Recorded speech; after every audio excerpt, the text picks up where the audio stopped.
morning. So I have some time this morning to show you around. I wanted to give an update on my greenhouse and what I have going on in there. This weekend I actually just put a whole new setup of new seeds in there, planted everything I had in there out in the garden, and started a fresh new wave of spring seeds since our last frost date is technically somewhere around March 1st. I did go ahead and start some more cucumbers and squash and other warmer weather crops like watermelons and things like that. And I also wanted to show you what I have going on with the animals today. It is spring. We do raise meat rabbits. We raise laying egg hens, and also we do meat chickens and broilers, broiler chickens and meat turkeys. We haven't got our new meat turkeys yet. They come in April, and our broilers are supposed to come today, but I'll show you what we have going on so far. I'm going to start off with my transplant table, and then we'll go to the greenhouse and then look at the animals. So I did a lot of planning out on my tomatoes this week, so it looks a little thin over here on the harden off table. I have not transplanted but a couple of my peppers, so I still have all my peppers up here, but right now on the harden off transplant grow out table I have some Paul Robeson, some beefsteaks, a few San Marzanos, a couple of Kellogg's breakfast, a couple of the fire feathers, and the Napa Chardonnay. I have a lot of those. I guess I got carried away with those seeds, or every one of them germinated, but this whole section right here is all Napa Chardonnays. I've planted several out in my garden already, and these are a golden orange large cherry type tomato that I learned about off of Roots and Refuge. So I love orange and yellow tomatoes. They're just sweeter, and I love the Sun Golds have always been my favorite tomato to grow for cherry tomatoes. So I definitely wanted to try these out this year, and it does not look like I will have any problem getting some transplants. So here I have some climbing triple crops, and I love large beefsteak tomatoes, and I also learned about these from Roots and Refuge, and these are a large red beefsteak, so I wanted to try these. And here I have some more Abe Lincoln, another variety I learned about from that channel, and those are also a large red beefsteak tomato. And then over here I've got my pepper plants that are come along. I've got purple bells, or purple beauty bells, California wonders, going here. And then here are the rest of my ground cherries. These are the small golden ground cherries that I've planted out in my garden so far. Here's the rest of the transplants that I've been trying to baby up. I planted some seeds and they all came up, and they were different sizes, so I separated each one out to try to save every one and put them in here, and I've been watering them with kelp meal to get them to thrive and grow up to a good size where they'll survive the transplant into the garden. And I mentioned yesterday that I'm also I've ordered some salsa verde green tomatillos and some purple tomatillos that I'm going to be planting out into seed here soon in the greenhouse. And here is a little chocolate stripe tomato. I'm not sure. I think I just found this one looking around at the seed options. I buy a lot of seeds from eBay, certain heirloom sellers on there, and thought that one was interesting. I've planted a couple out in my garden too already, but they're still germinating one by one in the greenhouse. So these are some Firebird feathers, which is like a San Marzano type as far as appearance. I believe it's a paste tomato, but it's red with orange streaks and stripes through it. And this is my first year growing those. And those, the habit of the plant itself remind me a lot of a beefsteak plant, because the plants get so big and so thick trunked and are so healthy. And so the plants themselves have really been impressive to me as far as how strong and healthy and thick they are. So interested to see how the fruiting goes on that. And here I have some more Napa Chardonnays, and then I have my Juliets. And if you haven't tried Juliets, I grew these last year. I actually just grew one plant that I found at Home Depot, and they are an All-American selection winner plant. And my Juliet plant produced so many large clusters of large grape type tomatoes, and they were so good. And I was just so impressed with this plant and the fruit that it made that I had to buy some seeds this spring so I could grow several of these in my garden this year. So if you haven't tried the Juliets and you see them at Home Depot, or you want to buy some seeds and you like the large red plum type, I would say they were in between a grape and a plum size, definitely try these. And then here's my sweeties. These are like a medium cherry, small cherry red tomato. I grew some of these last year, and they were pretty good. They did really well as far as cherry tomatoes go in my garden. So I just had some seeds left over from last year, so I started a couple more. And then here is some more of my pepper plants. I'm trying these orange DeToros this year. I know Baker Creek and a lot of other House Tools and things like that are selling the DeToro peppers. Basically, they're like a big, large Cubanelle size pepper, but they come in orange and red and I believe even yellow, and they're a sweet pepper. So I'm growing the orange ones this year to try them out. And they germinated very well for me. I have been trying to germinate my Marconi Reds again this year, which are a sweet pepper, basically almost like those. But I haven't had much luck with my germinating, but these orange DeToros just germinated right off the bat. So we may end up with just those this year as far as that goes. Then I have some pepperoncinis. I like to pickle peppers. And my husband loves to buy the pepperoncinis, and only grew a couple plants, and he wanted to know why. So we're growing as many pepperoncinis as we can this year. And then I have purple jalapenos. I've never grown the purple jalapenos before. I love jalapenos, one of my favorite vegetables to grow and to pickle and roast and eat. So as many jalapenos as I can grow, bring it on. And then here's a husky cherry down here, and then I believe one of those is a Phoenix determinate and one's a husky cherry, and that's just ones that I got in the fall that are still producing for me, that didn't get taken out by the winter. And then here's one of my tower planters that I got from Dollar Tree, and it has some petunias and some chocolate mint and some spearmint. And then my strawberries, you can see there's tons of strawberries on here. They're loving that kelp meal that I've been putting on in the fish emulsion, and they are just going to town.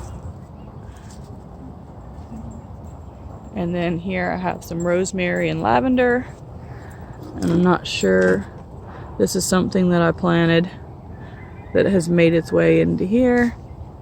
And then over here I have some more strawberries. So I'll take you over to the greenhouse area. I'm still getting this is pretty good health off these. I've cut them back after the winter, but these are my Scotch bonnet peppers, at least some of them, and I've cut them down and cut them back from the winter, and they are still producing peppers. And then here is just a little thing of flowers that I've planted out. Some flowers that I've been growing from seed. And here is the mess of what I got going on in here. So over here I've got some, I've still left my orange Totoros in here because pepper plants germinate at different rates. So every once in a while a new one will still sprout up, so I'm just leaving that in there and see how many I'll grow. But here I'm trying to grow some Black Beauty zucchini, some more Market More cucumbers, more Market More cucumbers, more Market More cucumbers, some delicata squash, which I have a ton of seeds that I saved from some that I bought at the grocery store that I've been drying out. But so far I've had these in here for a little bit and nothing has really happened with them. That's a weed. So I don't know what's going to happen with them, but I'm leaving them in there for now. And then here is some Ukrainian zucchini seeds that I bought last year. I saw them recommended by Gary Pillarchick on the Rusted Garden. He was growing some Ukrainian varieties of squash and recommended them for their hardiness. So I have such a hard time with squash that I picked up 3 different kinds of seeds, and those are 2 of them. The Solnikia, those are yellow, and then the Nerotakik, which I'm butchering those names, but that's a green zucchini. So here I have my jalapeno seeds and my Marconi Reds. They still haven't germinated, but now that it's getting warmer, they may, so I'm just leaving them for now. And then back here I have some yellow bell peppers, and these are seeds that I saved from peppers from the store that I bought, some jumbo yellow bell peppers, and I got tons of seeds, and so I'm planting those to see if I can germinate some. I've had really good success with tomato and pepper seeds from the store. So dwarf sunset sunflowers. I got some Sumter cucumbers, which are basically an all-purpose cucumber. They can be slicing cucumber or a pickling cucumber. So I'm just growing as many cucumbers as I can right now. And this is a weed. And so I got some petunias going in mixed color.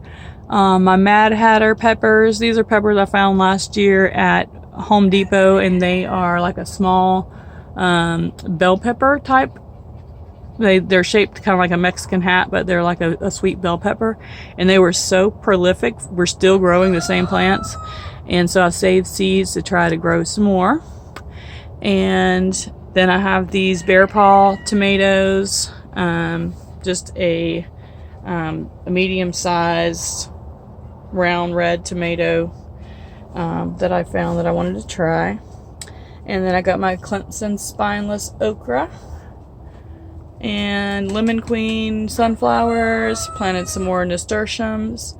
I have some black prince tomatoes, which are supposed to be a really prolific and good round medium black tomato. And then here I have some early summer crookneck, my chocolate stripes that are still popping up here and there, Cubanelles, Serranos, and Sugar Rush. I've had these in here since January, and it hasn't been warm enough for them to germinate yet, so I'm just leaving them. Same with the habaneros, the chocolates. I'm also going to try to germinate some hot and super hot peppers on top of my refrigerator with some paper towels today. That's on my to-do list. So here's some dwarf sunspots.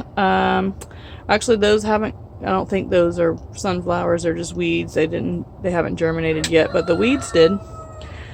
And then here's some of the pelleted coleus that I bought from Lowe's or Home Depot to try to see if they work better for me. And then down here I have some kale. This is like a blue curly dwarf kale. Some more of the Bubba Bush, which you can already see the kale. I just planted these a couple of days ago. And then there's the this is a dwarf bush okra, short bush okra plant. Never seen them before, just trying them out. And then back there, some Pikes Peak sunflowers that Alexandria got from her granny, seeds that she mailed her, and they're like a 20-foot sunflower. And then I'm doing some more sweet alyssum since I had such good luck growing those earlier. And then I had some long skinny eggplant, some sugar baby watermelons, some dahlias, red burgundy okra, and these are a mix of seeds that I got from my friend Linda. She mailed to me last year, and they are a mix of Jack B. Littles and Ukrainian black pumpkins. So the Jack B. Littles she sent to me, the Ukrainian ones are ones that I purchased. So got some pumpkins and some okra, lots of warm weather. Crops are growing now, eggplants and watermelons and squash. So that's the new thing we got going on, warm weather. And then down here I have some Mississippi peas that I'm growing. And though that marker, those are actually just blinds that my neighbor threw out. They had a stack of extra blinds that came with their blinds in their house, and I had just seen on Pinterest or somewhere where people were cutting those blinds up and using them as plant markers just a day or two before. And when I saw that stack of blinds, I was like, heck yeah, I'm totally going to use those for plant markers. So that's what that is. So down here I'm doing some more Burpee stringless bush beans and more dragon tongues. Speckled butter peas. I didn't grow hardly any peas last year. I grew so many beans but no peas, and we are officially out of peas in my freezer, so I had to start a bunch more peas. And then here's some Blue Lake pole beans going here. And then up here are my Max Pack cucumbers that I got from House Tools. Basically, what I can understand is these are like a bush cucumber that's really prolific. And then here's some more of my Burpee stringless bush beans, which is the first time I'm growing these. And then in here I've got some more Blue Lake poles and some Kentucky Wonders. Getting ready to go out into the garden. And this table's been cleared off. There's not much going on in here. I got my poppy and my aster that I germinated that are growing out. My pineapple plant. This is supposed to be my lemon mint, which I don't know if that's lemon mint or not, but mint's supposed to be hard to start, but once it gets going, it goes everywhere. And this is just a unknown tomato seed that wound up in there that I'm going to transplant. And I got some more sunflowers and stuff going down here. So now I'm going to take you to see some animals. The first thing I'm going to show you is our first wave of baby chicks that one of our hens have hatched out this year. So I keep Bantam chickens. I have some Old English and Cochin Bantams, and my kids like to hold them, play with them. I love Bantams, I always have, but Bantams are very prolific, especially Cochins and Old English are very prolific about wanting to set eggs. So I use them for my incubators. So once they start wanting, a hen starts wanting to go broody, I basically pick the eggs that I want her to hatch and put them in a box and put them into one of my little mama condos that I built over here with pallets, and let her hatch out the eggs that I want to hatch. And this is a mottled Cochin Bantam hen, and she has hatched out. After I set her, she laid a couple more Bantam eggs, so she ended up with a bunch of babies, more eggs than I thought she could handle. But so she ended up with 5 Bantam, because I gave her a couple of Bantam eggs to hatch to keep, and then the rest of them were my big chickens, my layers. And she ended up hatching 5 Bantams and 5 of my standard layer flock. And so you can see there's a little gold one. I have a red Cochin over there. And then those big gold ones are from my flock, my Pioneers and Orpingtons and everything. And you could see some little baby model Cochins. So that is our first wave of baby chicks that have hatched out on the farm. And then, like I said, tomorrow, I was supposed to actually, maybe today or maybe a little later, they'll call me and let me know that my broiler chicks have arrived at the post office, so I can go and pick them up. And it's working out good for me right now. Like, normally I have a very demanding job that I go to 5 days a week, but I'm working from home and things are a little slow right now because of everything that's going on in the world. But I'll just give you a little overview of this little pen that I built. So there's 2 of them. There's actually 3 of them. There's another one over there. It's the first one that I built. But I just built them out of pallets. I took 3 pallets and screwed them together, and then